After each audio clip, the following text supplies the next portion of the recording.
Hey everybody, it's your girl Nell and welcome to Simply Nell's Tiny Studio. This is vlog number, I believe it's vlog number 16, and today is a special day. It is my born day. Happy birthday to me. I will not bore you with the details of my age and all of those good things, but as I have said before, I am a young, mature young lady. Happy birthday to me. Um, Happy Nellsgiving. As we know, if you've been following the channel, I have been blogging or vlogging every day since November the 1st. And I wanted to vlog for the month of November because November is my birthday month. It is also the birthday month of my son, Kyle, and my brother, Simeon. And so November is a very special month for us, for me. Let me see. My brother and my son are Scorpios, and I am a sweet, sweet Sagittarius. So if you know anything about Sagittariuses, we are what? We are creative, we're strong, we're fierce, we're resilient. There's that word again, resilient. And we're fun to be around. We are artists, musicians, anything that's creative, the Sagittarius is into it. We are the F around, we are the original F around and find out people because we're such an easygoing group of people in general that, and we're friendly, we're loving, we're compassionate, we're all of those things. But when you cross us, we give you a warning.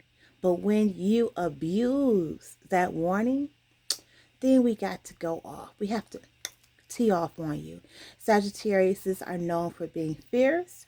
We're great lovers because we're kind and compassionate and always thinking of the other person. But we are also the only sign that has a weapon. Our sign is a bow and an arrow. What's the significance of that?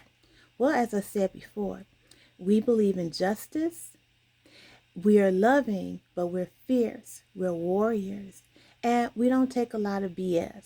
So this is the sign that where you may say, oh yes, I love Tracy. I love, or my nickname Nell. I love Nell. She's this and that and the other. And I may come off to be a kind, compassionate, loving individual, all of which I am. However, when I am crossed, it's a whole different ball game. A very, very different story. And so that is why Sagittarius is the only astrological sign that has a weapon. So beware. Be loving to your Sagittarius friend, lover, husband, son, daughter, father, mother. Be loving to them. But also beware that when you cross us, we will deal with you. So today I'm in the tiny studio because I have some things to take care of. I have chronic pain going on. Even though today is my birthday, I am not feeling festive. That's the word. Not feeling festive at all. I'm here in the tiny studio and I'm getting ready to check my emails. And the reason why I'm not feeling festive is because, as you know, 2 weeks ago, I had an accident. And because of that accident, I've been going through the residual issues and aches and pains that comes with having that unfortunate episode.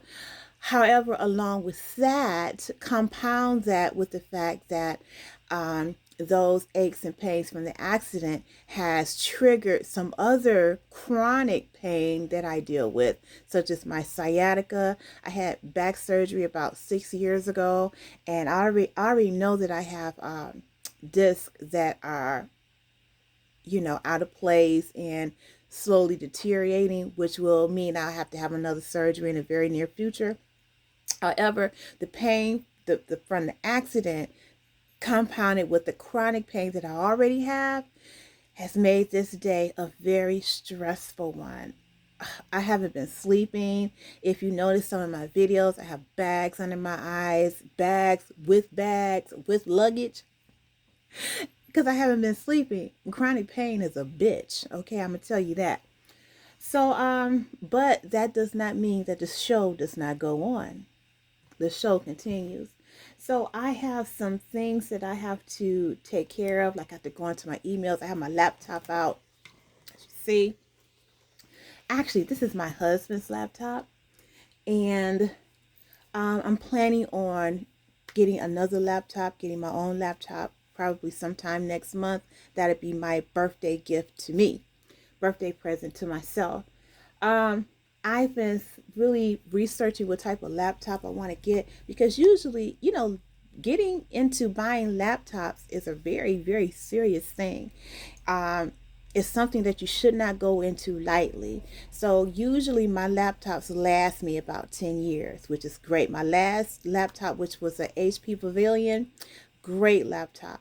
The only thing is that after it finished updating, that thing that computers do update, after a while, after the last update, it just stopped working on me.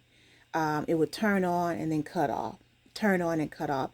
And my husband took my laptop to a repair shop, a computer repairman guy person, and he told me that the computer was just lost.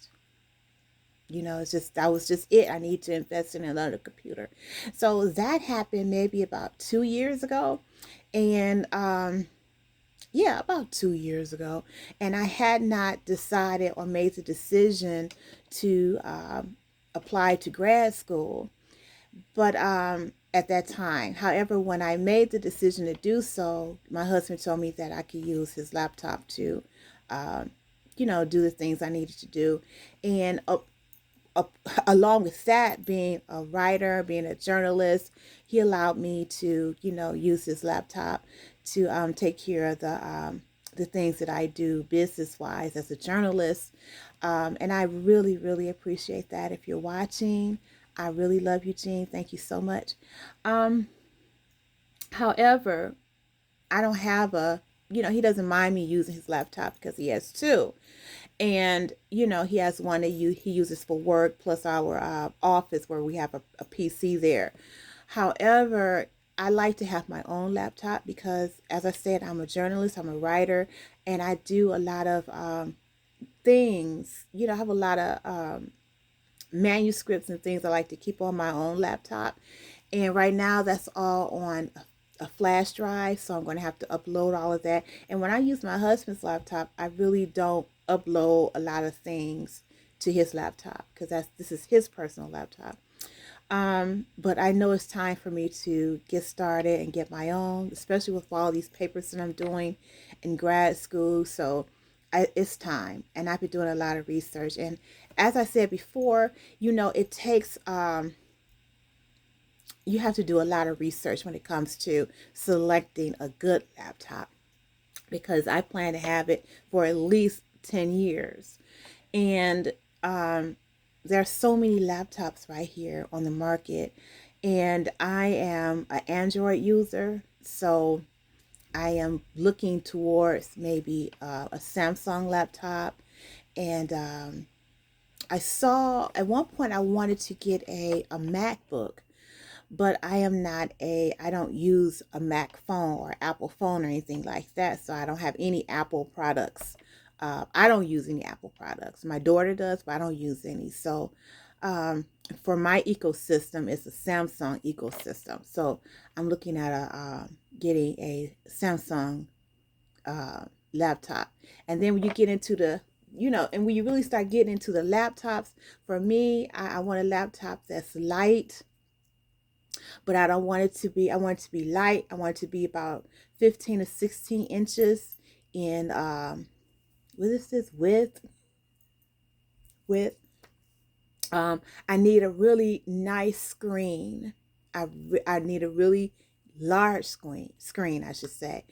And I want it to be light because I need to put it into my book bag so I can carry it to, back and forth to the library or to Barnes and Noble. And, or, in the bed, I might want to do some work there. So I need it to be light, not too heavy, just light. And the laptops that I've been looking at, oh my God, they cost a lot. The laptop that I really, really want to invest in costs $1,800. And you have to excuse that fruit fly. I have fruit sitting. I have fruit sitting on the dining room table and on the kitchen counter. And I hate that. I have fruit there. I have bananas. I have some oranges. I have some avocado sitting there. And you know, they attract fruit flies. It really gets on my nerves. I'm really thinking about investing in that Zippo or whatever that is I saw on TV, that you just put it into your put it on the counter, or you plug it into your what is that thing called? I'm looking right at it. You plug it into your electrical outlet, and then you know it zaps all of the bugs, or like fruit flies and stuff like that. Because I really need one, because you know it gets on my nerves. I have my the door open from the tiny studio. I have the door open to the tiny studio, and so you know that's just an invitation for the fruit flies to come on in and join the party, right? So anyhow, I'm just the laptop that I want costs $1,800. I don't know if I want to spend $1,800. So that was my dilemma back at the beginning of the semester, back in August. I was like, I don't know if I want to spend $1,800 on a laptop, even though I know that I'll probably have it for at least 10 years. However, I was thinking that maybe now that it's the holiday season, that the sales will start kicking in, and that's what I've been seeing. So I probably will go ahead and get a laptop probably the second week in December, depending on how the sales look. You know what I'm saying? So right now I am in my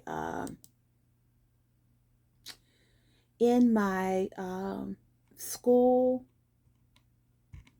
website, and the reason is because I just signed, I just registered for classes for the new semester, and there are some books that I need to obtain, and I'd like to get my books early.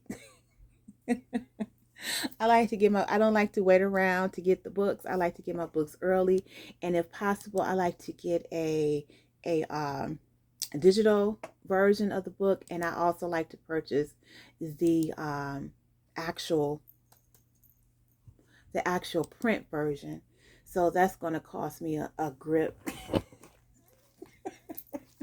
It shouldn't be that much, but I like to get those things early because I like to start listening by way of audio. I like to start listening early, so I can at least, you know, so I can get the feel of the class. I like to start reading early, reading chapters and doing all the things that you have to do to get yourself acclimated for class. I don't like just jumping into class. I like to be prepared for the actual class. And that's what I'm doing right now. I'm going into the bookstore. Oh my goodness, the prices are something else. I'm gonna tell you that. But that's okay. I don't have an issue with it. I try to save money just for school. You see, I have my wallet out. I like to save money because that's important, to save your money for school, because school is expensive on the real, especially grad school. There's so many things you have to purchase besides, you know, like this is going to be an expense. So hopefully I'll be able to write it off on my taxes. The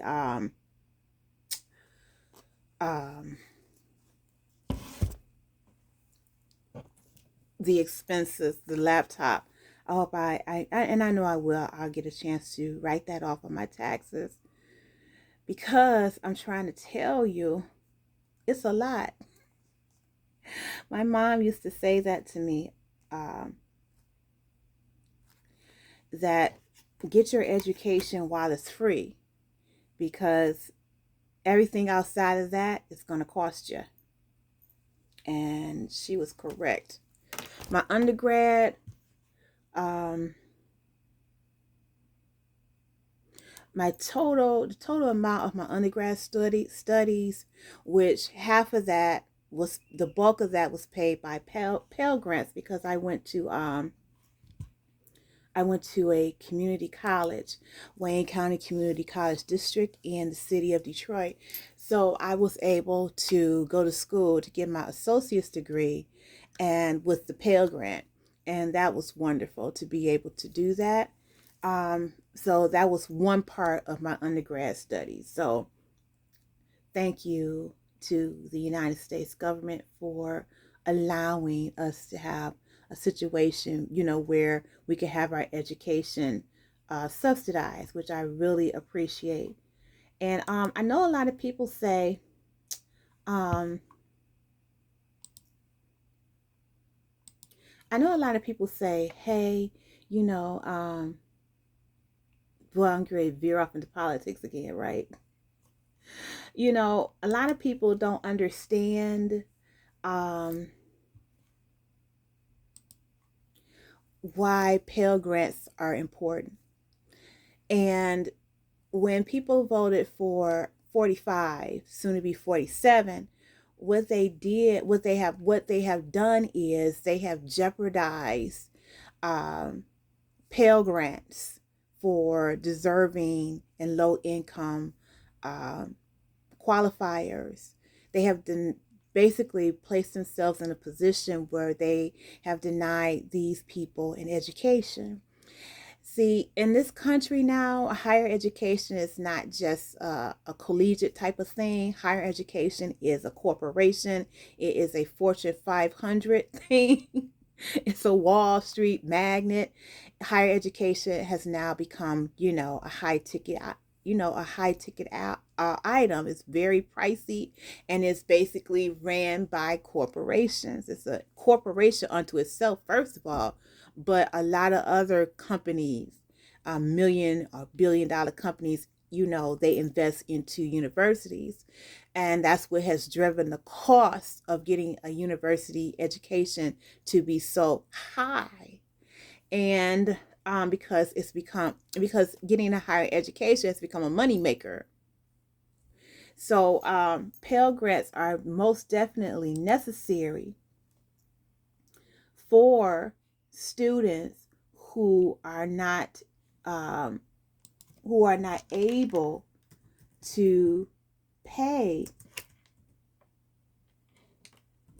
the actual tuition of a college education. And it's unfortunate that 45, soon to be 47, would want to dismantle the Department of Education, which would essentially jeopardize people who receive Pell Grants, and the people who are recipients of Pell Grants. These are our future teachers. These are our future doctors, our future lawyers, um,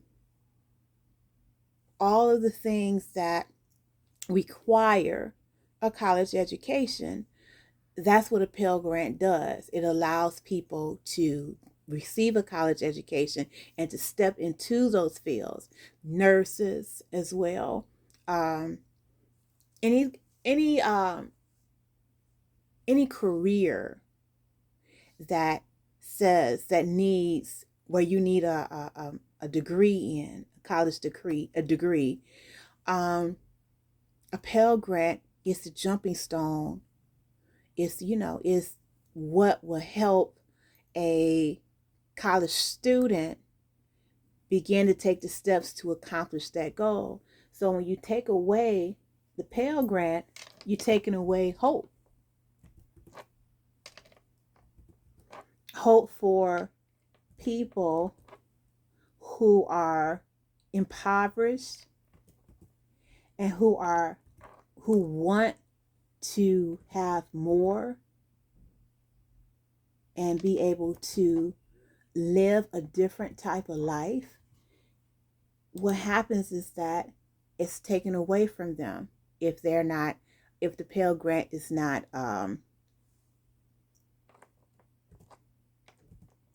if the Pell Grant program is taken away from them. So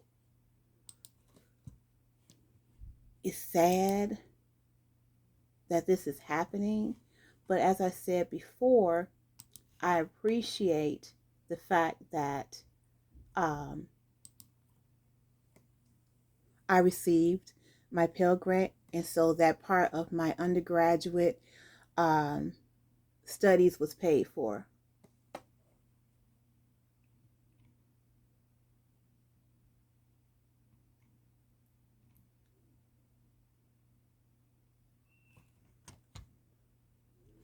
So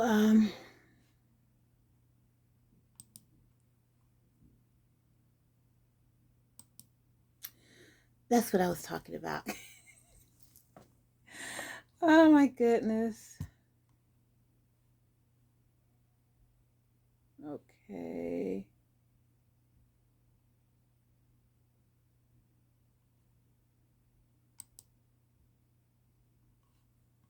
I'm looking into my um, email account from my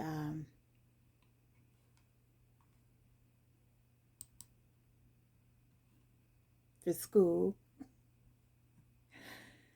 and looking at how much the tuition is going to be this semester.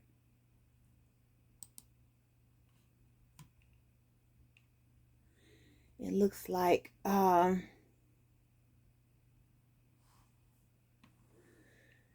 tuition is going up.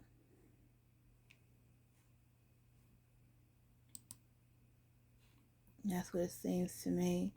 The tuition, well, it not seems, it is going up. It's just so much. It's Mary Crosby, or Cosby says, from Real Housewives of Salt Lake City. So much going on. And it really is. So much going on, child. It's always something happening. But once you get through, and then when I got to, I was able to use my Pell Grant to go not only just for my associates, but I was also able to use it for part of my bachelor's degree. And that was a good thing. And then I had to go into student loan section for one half. I think it was like for 2 years for my bachelor's degree, I was still using Pell Grants. And then for the next 2 years, I had to use student loan. So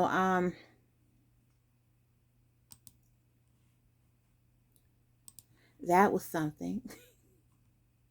I don't really like to talk too much about the student loan aspect of it because um, student loans are really great for students, but then it's like some universities that accept. Like I went to the University of Phoenix for maybe I think I did a year of University of Phoenix, and what I didn't like about the University of Phoenix was that, I felt like they were pushing me. Can I say that? I felt like they were pushing me into getting my degree. And I also felt like it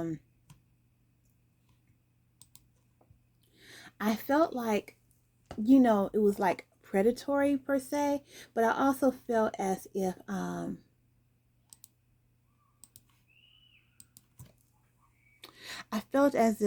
some of the classes were redundant. And when it's redundant, then the next thing you know, you're paying double, than what you're supposed to be taking. So that's the reason why I wasn't cool with the University of Phoenix. And I think someone filed a class action suit against them. And I joined that class action suit. And I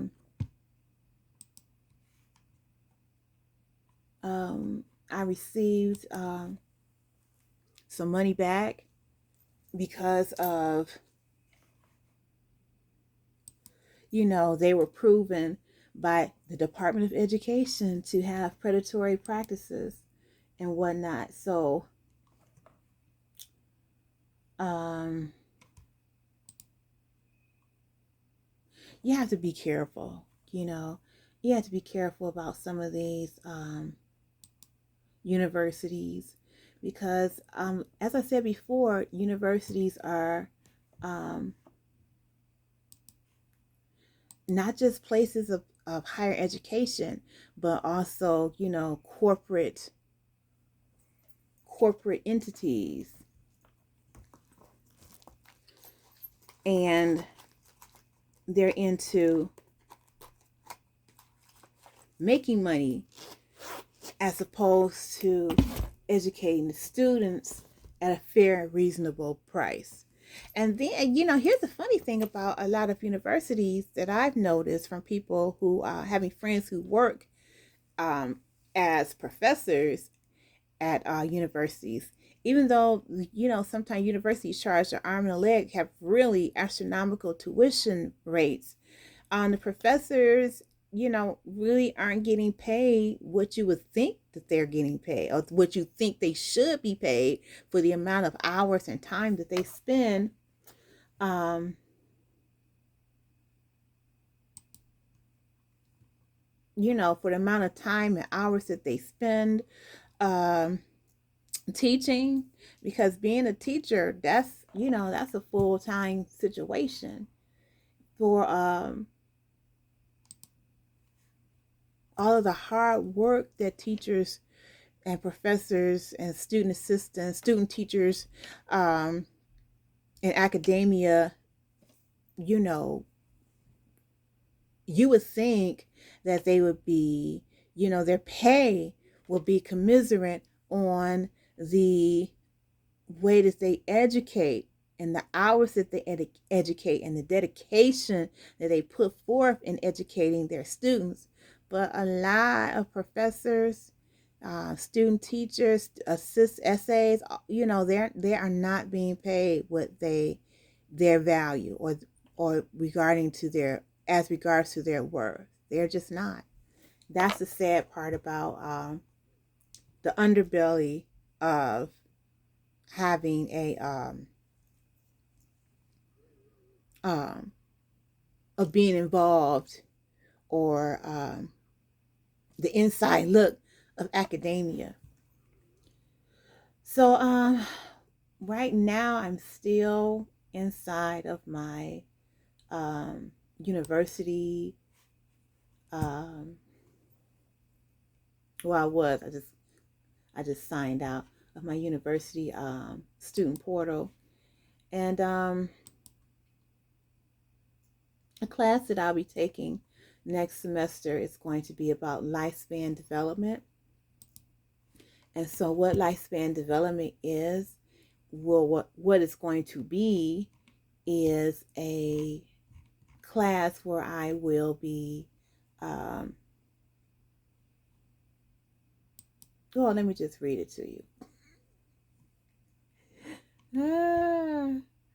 Let me just read it to you. What the class is going to be about. Let's see.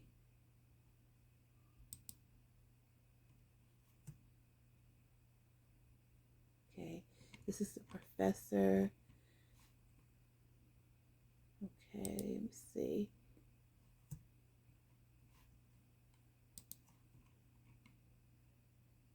Okay, it says in this course, students are provided with an overview of development through the lifespan, including childhood, adolescence, adulthood, and aging experiences.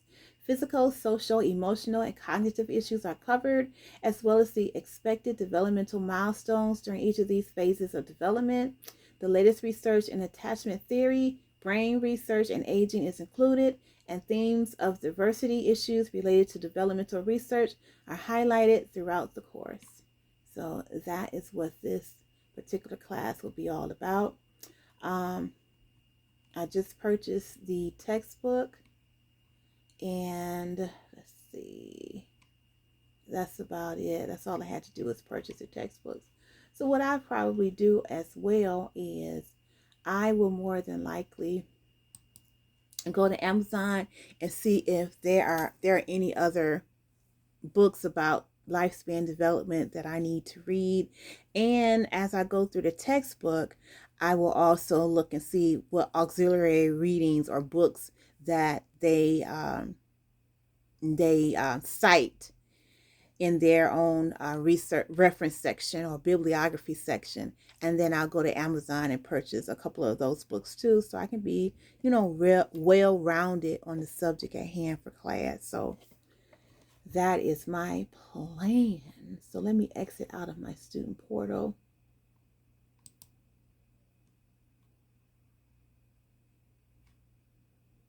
Okay, I am out. So I'm excited about that. Okay, I can hear the hubby is coming in from work, and it's early. It's at 5. It's 5:13, so he's home early today. So I'm going to hop off of here, and I'm going to continue to check my emails. But as I said before, happy birthday to me, and thank you to everyone that has wished me a happy birthday. I appreciate it. All right, then, well, I'm going to jump off the line, and I'm going to drink some tea, finish answering on my emails, and I will see you tomorrow for vlog number 17 of Nellsgiving. I will talk to you guys later. Bye-bye.